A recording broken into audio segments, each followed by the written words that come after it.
The president said home prices are not coming down. He said, actually, I'm going to drive them prices up because people that own their home, I want them to maximize as much as possible. Affordability for younger generations is not as important as it is for the 60 to 80-year-olds paper net worth. One of the major problems with real estate is that it's looked as an investment. And it sounds good in theory, especially 60 years ago, but now we're at a point that somebody actually has to buy your house. And if wages aren't increasing, how will anybody do that? A lot of people are house poor, putting everything that they have into their home, and hopefully over the course of 10, 20, 30 years, it 2x's, 3x's, 4x's. So in boomers' cases, it's 6 to 7x. But the reality is, just because something has a number attached on paper doesn't mean anybody can fucking buy that. You bought your starter home for 60K. It's now worth 500,000. Great. Guess what? No one can buy it. So it's actually not worth what it's showing on paper. It's probably worth 150,000. The solution to affordability is slicing your paper net worth in half, but that goes against everything that they told us, right? Buy a home, start a family, then sell your home and you make money.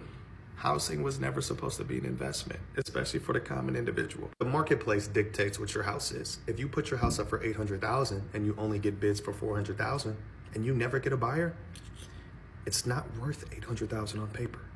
Well, we're seeing now that homes are not an investment. Buying a house, even buying, smaller rental properties are not an investment.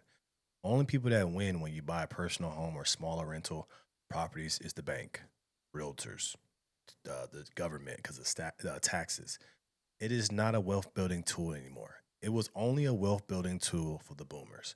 But what's happening is the boomers they're being one of those situations where they're asking for too much and they want too much, but they're not going to get what they want. It's because nobody can afford what they want.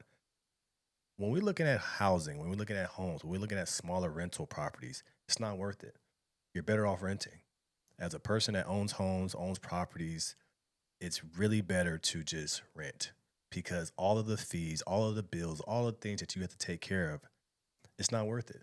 It's not worth it working with tenants, dealing with their issues, dealing with their problems. It's simply not worth it. It's only worth it if you bought the property 40, 50 years ago. It's only worth having these properties and going through the stress if you had these properties for 40, 50 years because you was getting homes for 50 grand, duplexes, triplexes, quadruplexes for 100 grand, and now they're worth $1 million. It's only worth it. But now, why would you buy those properties now when you have to deal with all these headaches? Why you have to buy these properties now? You have to pay all these bills. It just doesn't make sense to buy a home or smaller rental properties as an investment. If I was young in 2026, I would never touch or buy a property. I would never have a mortgage. I will always rent.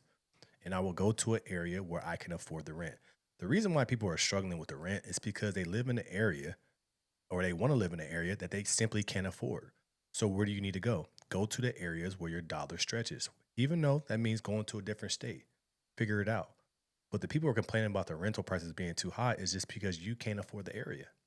You want to live a champagne life on a beer budget. You can't do it. But this thing, and this is the reason why I love the new generation. This is why my generation need to pay attention to the new generation. Is because they pay attention to us. They seen that our generation bought these houses, bought these properties, and all we have is a bunch of stress, a bunch of losses, and everybody else is getting paid but us. Think about it. You buy a home, the only time you really get recoup on your investment is if you sell it. But what does it take for you to own that home? A bank loan, mortgage, property taxes, paying for maintenance, paying for all these things. And then when you sell it, who do you have to pay? Pay the bank back, got to pay realtors, got to pay title. You have to go through all of these people to make your money. Where the new generation says, I'll just put my money in S&P 500, let it grow. Put my money in crypto. I'd rather do that than deal with all these people to make money.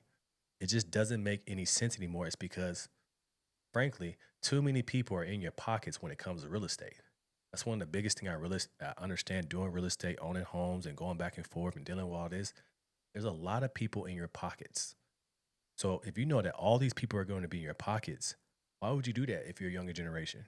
If you have a lump sum, why would you go through all of that? Everybody's making money off of your money and you're not making money. So that's why the generations are not looking at homes as an investment. This is why I tell people, don't buy a home. Don't get that mortgage. If you got a lump sum, don't use it as your down payment. Pay rent.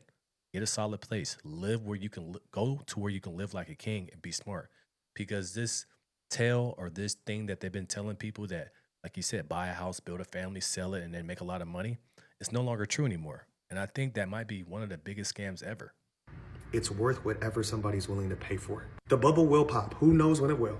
Time will tell. But the fact that our president said that, no, no, no, no, these prices are not going to go up because I need to make sure that everybody that's probably going to vote for me, the older generation, they maximize on their wealth. Well, sounds good.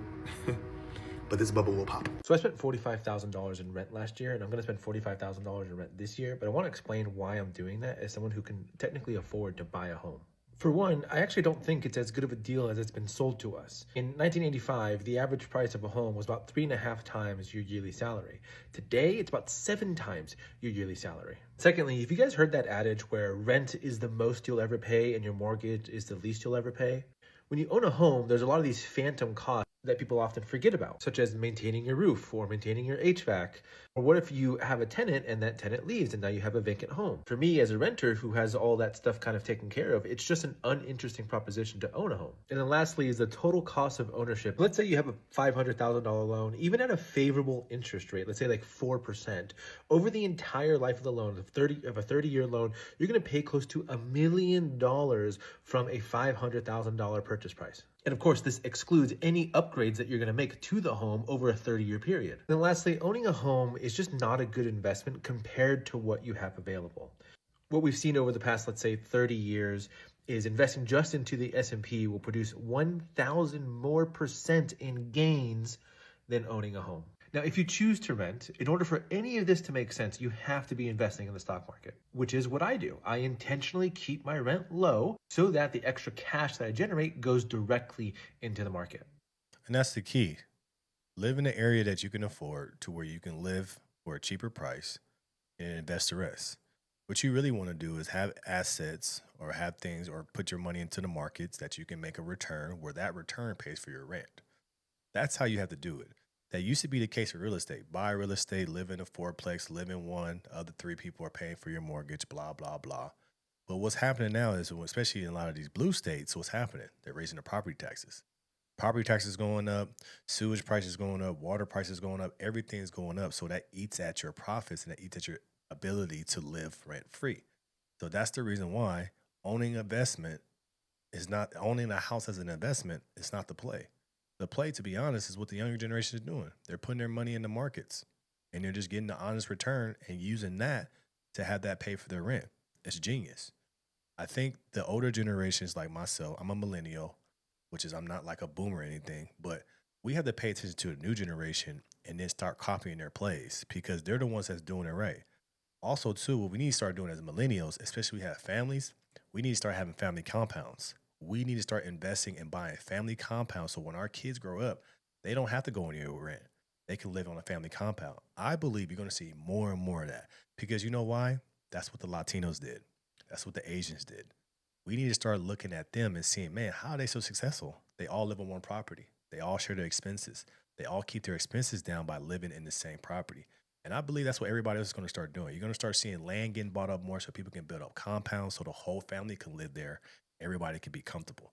But owning a home and owning a single home or owning smaller rental properties is definitely not the play anymore.